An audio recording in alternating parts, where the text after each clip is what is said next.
നമസ്കാരം ശർമ്മജി. നമസ്തേ. നമുക്കിന്ന് കത്ത് വന്നിരിക്കുന്നത് ആലപ്പുഴയിൽ നിന്നാണ്. സാവിത്രിയാണ് കത്ത് അയച്ചിരിക്കുന്നത്. പ്രോഗ്രാം സ്ഥിരമായി കാണാറുണ്ടെന്നും വളരെ ഉപകാരപ്രദമായ പ്രോഗ്രാമാണെന്നും പറഞ്ഞിട്ടുണ്ട്. കത്ത് അയച്ചിരിക്കുന്നത് ഇപ്പോൾ മകന് വേണ്ടിയിട്ടാണ്. മകന് 33 വയസ്സായി. ഒരു മകനെ എനിക്കുള്ളൂ. നല്ല ജോലിയുണ്ട്, കാണാനും തിരക്കേടില്ല. വിവാഹമൊന്നും ആകുന്നില്ല. പല നല്ല ആലോചനകളും വരുന്നുണ്ട്, പക്ഷേ വിവാഹമൊന്നും തീരുമാനമാകുന്നില്ല. എന്താണ് ഇനി ചെയ്യേണ്ടതെന്നാണ് അമ്മ ചോദിച്ചിരിക്കുന്നത്.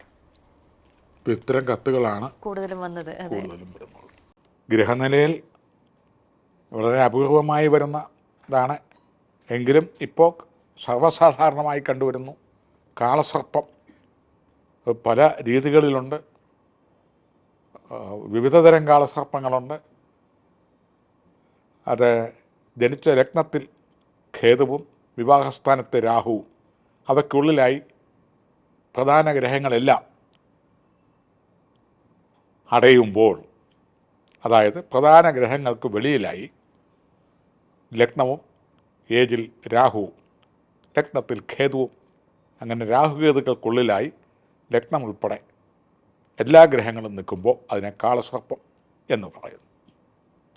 അതിൽ തന്നെ ചില രാശികളിൽ നിന്നാൽ അതിന് ശക്തി കൂടുതലുള്ള കാളസർപ്പമുണ്ട്. ചില രാശികളിൽ അതിന് ശക്തി കുറഞ്ഞതുണ്ട്. എങ്കിലും പൊതുവെ കാളസർപ്പം എന്നാണ് അതിന് പറയുന്നത്. എല്ലാവിധ യോഗ്യതകൾ ഉണ്ടായാലും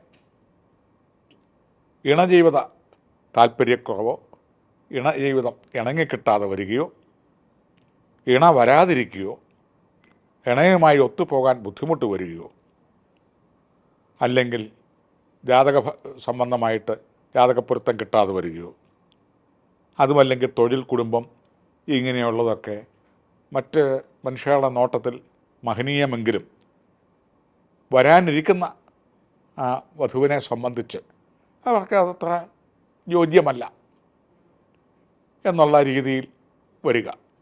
സമ്പത്തും നല്ല ജോലിയും പ്രതാപവും ഉണ്ടെങ്കിലും ആ ജോലിയോടോ ആ സമ്പത്തിനോടോ ആ പ്രശസ്തിയോടോ യോജിക്കാത്ത ഒത്തിരി പേരുണ്ട്.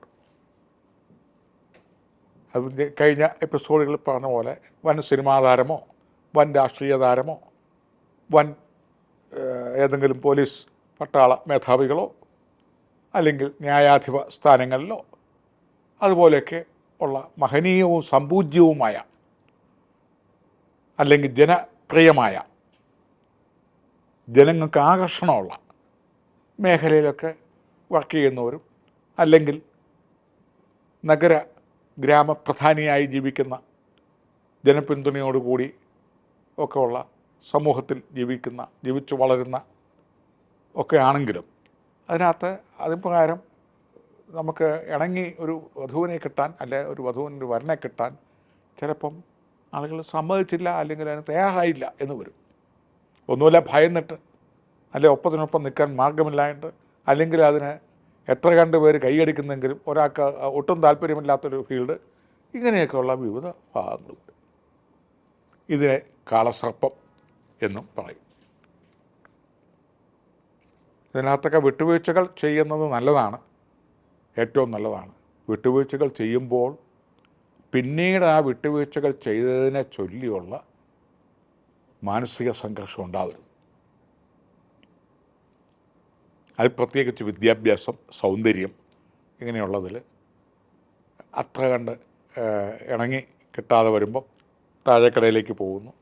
10 ദിവസം കഴിയുമ്പം പറ്റിപ്പോയി, ഒന്നും കിട്ടാതെ വന്നപ്പോൾ അങ്ങ് നടത്തിപ്പോയി, ബന്ധായിരുന്നു, അതുകൊണ്ട് തട്ടുകടയിൽ നിന്ന് ആഹാരം കഴിച്ചു, മനസ്സിൽ പിടിച്ചില്ല, പക്ഷേ അതേ കിട്ടുകയുള്ളൂ, എന്തു ചെയ്യാം എന്നൊക്കെ പറയുന്ന പോലെ ജീവിതത്തിലും ചില തട്ടുകടകളും പഞ്ചനക്ഷത്ര ഹോട്ടലുകളും ഒക്കെയുണ്ട്.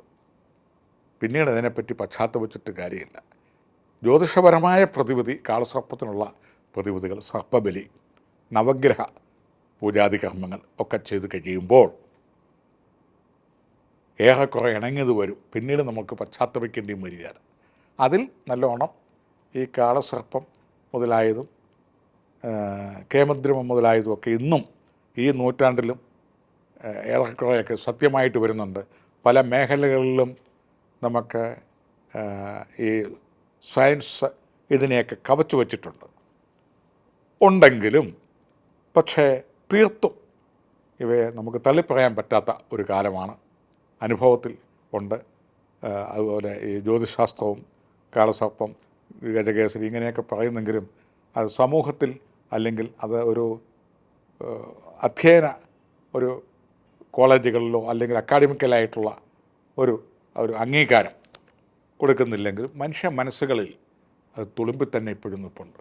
സത്യമാണ് എന്നുള്ള രീതിയിൽ. അപ്പോൾ ഈ കാളസർപ്പത്തിന് അതിന് പറയുന്നത് സർപ്പം ആണ് വിഴുങ്ങിയിരിക്കുകയാണ് ബാക്കി ഗ്രഹങ്ങളെ. അത് ഇണയുടെ സ്ഥാനം കിട്ടുന്നില്ല, ബാക്കി ഒന്നിനും ഒരു കുഴപ്പമില്ല. അങ്ങനെ തന്നെയുള്ള ഗ്രഹം ജാതക നിലയുണ്ട്, ഗ്രഹനിലയുള്ള ജാതകസ്ഥലുണ്ട്. അപ്രകാരം നോക്കിയെടുക്കുന്നതിന് ഈ പറഞ്ഞ പോലെ പഴയ കാലത്ത് ദല്ലാളന്മാരും ഇപ്പം മേട്രിമോണിയലും ഒക്കെ ഉണ്ട്. അത് പ്രത്യേകം കാളസർപ്പം എന്ന് പറയാം. കാളസർപ്പം എന്ന് പറയുന്നതിനെ മേട്രിമോണിയലുകാരൊന്നും അംഗീകരിച്ചിട്ടില്ല, അതെടുത്ത് കളഞ്ഞിരിക്കുകയാണ്. പിന്നെ എന്ത് ചെയ്യും?